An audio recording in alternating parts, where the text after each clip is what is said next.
সূর্য দাঁড়া। কি এখানে নামছো কেন? তুমি তো বললে বাড়ি যাবে। চলো ছেড়ে দিচ্ছি। এটাই তো আমার বাড়ি। হ্যাঁ?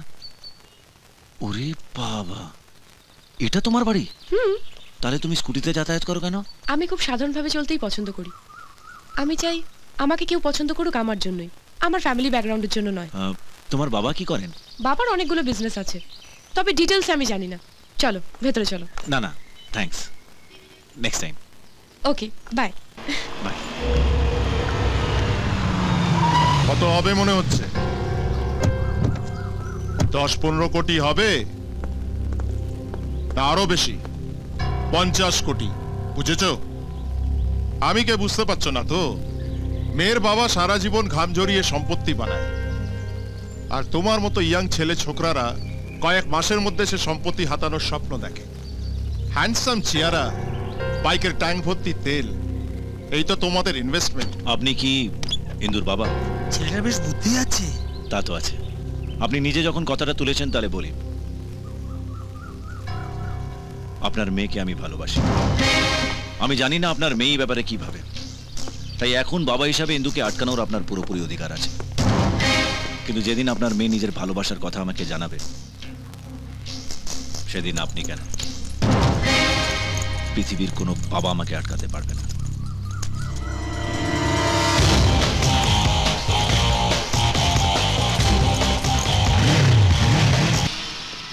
তোমার দাদার মৃত্যুর পেছনে একটা ষড়যন্ত্র আছে, কিন্তু এখনো কোনো ক্লু খুঁজে পাচ্ছি না।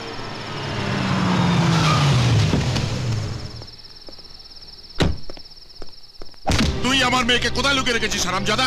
বল আমাকে, বল। এ কি বলছেন আপনি? ইন্দু বাড়ি ফেরেনি? নাটক করছিস আমার সঙ্গে? বিশ্বাস করুন, আমি সত্যি জানি না ইন্দু বাড়ি ফেরেনি। আচ্ছা, তাহলে কি জানিস? আমার মেয়ের সঙ্গে ঘোরার সময় তো বড় বড় কথা বলেছিলি, এবার তোর আসল চেহারাটা দেখতে পাচ্ছি। বাহ, ভাইয়ে ভাইয়ে কি মিল! এক ভাই পাবলিকে পয়সা নিয়ে পালিয়েছে, আর এক ভাই পয়সার জন্য আমার মেয়েকে কিডন্যাপ করেছে। মুখ সামলে কথা বলবেন। Shut up! যদি নিজেকে নির্দোষ প্রমাণ করতে চাস, তাহলে আমার মেয়েকে নিয়ে আয়। সকালের মধ্যে আমার মেয়েকে আমি বাড়িতে দেখতে চাই।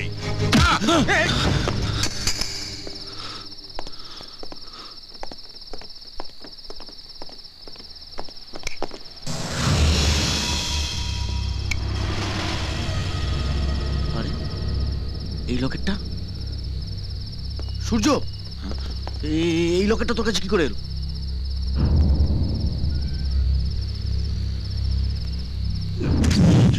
দাদা মারা যাবার আগে দাদা আমাকে দিয়ে গেছিল। কিন্তু এটা তো নিখিলের। নিখিলের? হ্যাঁ। তাহলে এটা দাদার কাছে কি করে এলো? নিখিল চাপ! নিখিল কোথায়?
দাদাকে কে মেরেছে বল।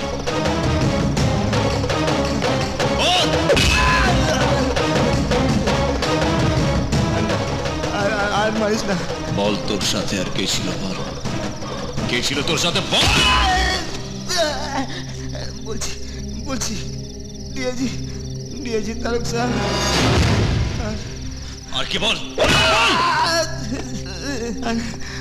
আর সেকশন শঙ্কর।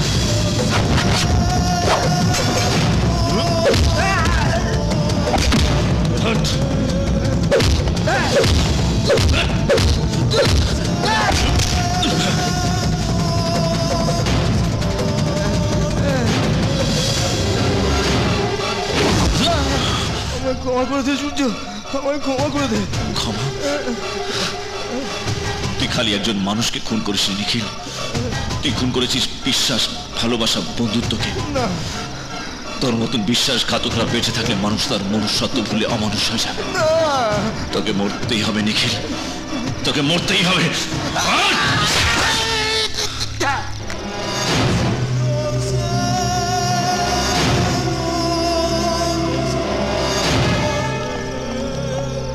সাবাস সূর্য, তোমার দাদার খুনিদের মধ্যে একজনকে তার প্রাপ্য শাস্তি দিয়েছো। আমার দাদা মরেনি দত্তদা, নেতাজি সুভাষচন্দ্র বোসের মতো আমার দাদাও অমর হয়ে থাকবে।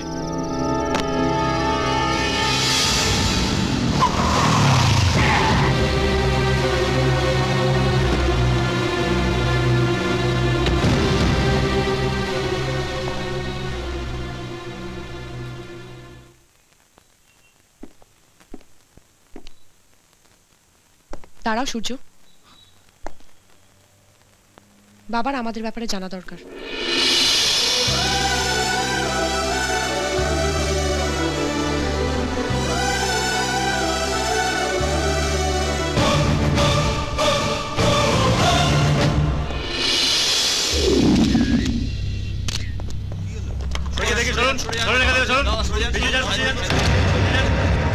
যান যান যান, সরুন সরুন সরুন, ক্রাউড কন্ট্রোল করুন, ক্রাউড কন্ট্রোল করুন।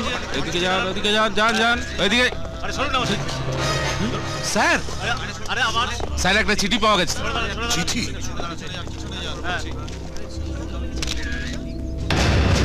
স্যার জোরে জোরে পড়ুন না, আমরা সকলেই শুনতে পাবো। আপনারা আসুন, স্যার পড়বেন, রেকর্ড করে নিন। সবার চোখে ছেলেটি স্টুডেন্ট হলেও ও আসলে একজন বিপজ্জনক খুনি। ওই গুডউইল ব্যাংকের চেয়ারম্যান এবং পরে ম্যানেজারকে খুন করেছে। এই খুন এবং 100 কোটি টাকা সরিয়ে ফেলার জন্য অবশ্য আরো অনেক মাথা একে কাজে লাগিয়েছে। আমি কথা দিচ্ছি যে এই স্ক্যামে যারা যুক্ত তাদের সবাইকেই আমি এইভাবে শাস্তি দেব। এটি এসিপি বোস। কথা হলো বাঁচলো কি করে? আমার সেকশনে তো কোনোদিন ভুল হয় না। ভুল হয়েছে বলেই না ও এখনো বেঁচে। আগে আমাদের জানতে হবে যে সেদিন মিছিলে এক্স্যাক্টলি কি ঘটেছিল।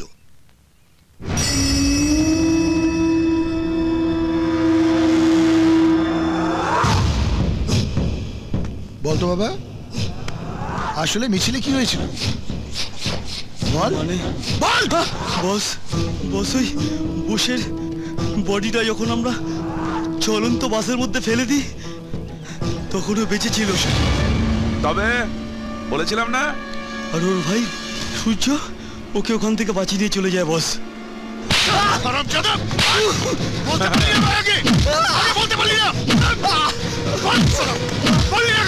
শঙ্কর, শঙ্কর, শঙ্কর, শঙ্কর, থামো শঙ্কর, শঙ্কর। আগে আমাদের জানতে হবে যে বোস এখন কোথায়। হ্যাঁ জয়বাবু, উনি ঠিকই বলেছেন।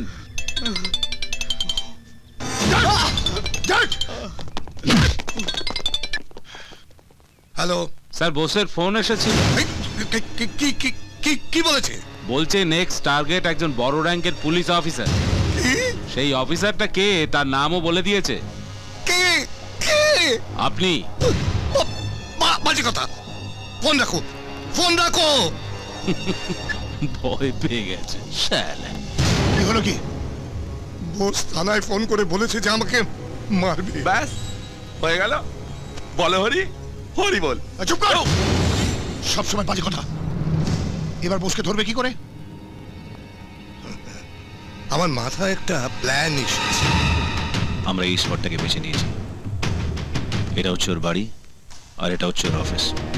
ও যখন বাড়ি থেকে বেরোবে, দত্তদা তুমি কাঞ্চনকে ফোন করে দিও। ইন্দু, তুমি ওকে এই সিগন্যালে মিট করছো অফিস পৌঁছানোর আগে। কাঞ্চন, তুই কিন্তু সবসময় ইন্দুর সঙ্গে থাকবি। ইন্দু, তুমি এই সিগন্যালে ডিআইজি কে মিট করে ওরা টেনশনটাকে ডাইভার্ট করবে, যাতে ও তোমাকে ফলো করে বাইপাসে চলে আসে। আমি তোমার জন্য বাইপাসে বের করবো। ওকে। কপিল, অনুজ আর পার্থ, তোরা সারা রাস্তা ইন্দুকে প্রোটেকশন দিবি। ক্লিয়ার? ওকে। কাল যে করেই হোক ডিআইজি কে শেষ করতেই হবে, সকাল 10:30টায়।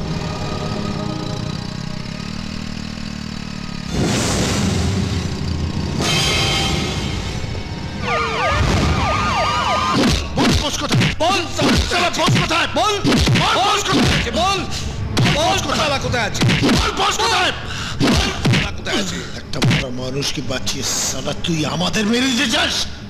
বলছে কোথায়? বল! তোদের মৃত্যু বসে হাতে, ও ঠিক তোদের খুঁজে নিয়ে মারবে। ওর কোনো ঠিকানা নেই। তবে তোরা যদি তাড়াতাড়ি মরতে চাস তাহলে মার আমাকে। দাও, বোসকে খুঁজে বের করবার জন্যে ওকে আমাদের বাঁচিয়ে রাখতেই হবে। তবে এখন ডায়লগবাজি কথা ছাড়া ওর তো আর কোনো ক্ষমতাই নেই। আমি জানি কি করে ওর মুখ থেকে সত্যি কথাটা বের করতে হয়। এই, ওকে ঝুলিয়ে রেখে সারা রাত ধরে পেটা।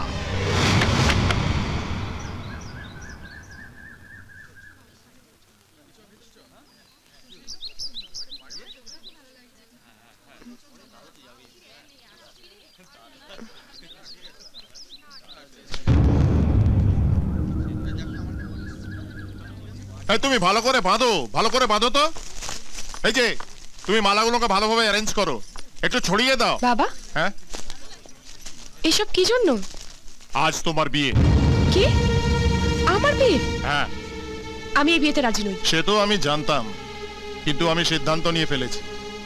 যাও, রেডি হয়ে নাও, যাও।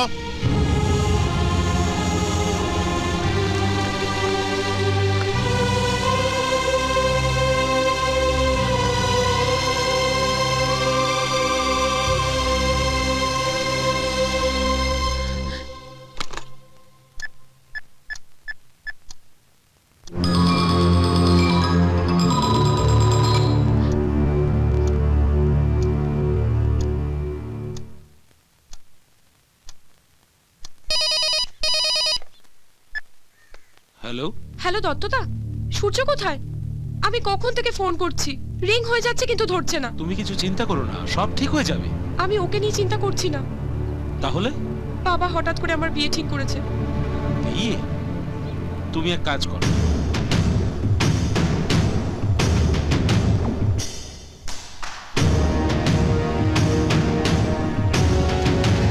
ঠিক আছে।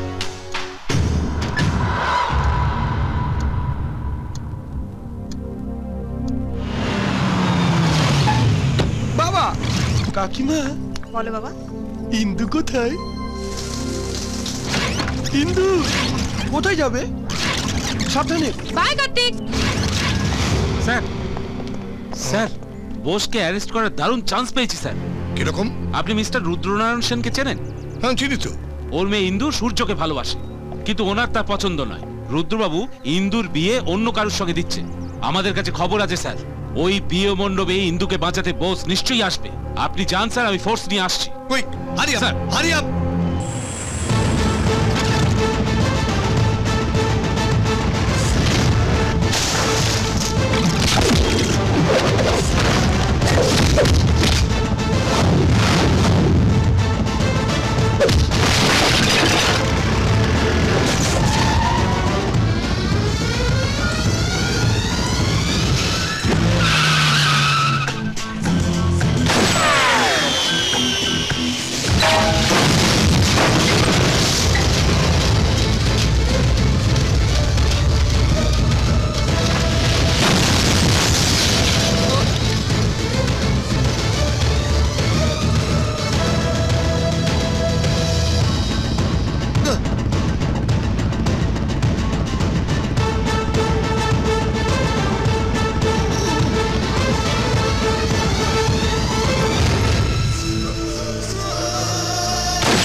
ম্যাডাম ফিরে এসেছে স্যার।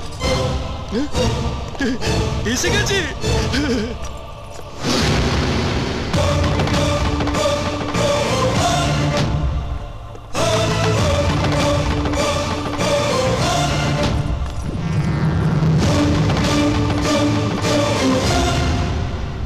Thank you boss.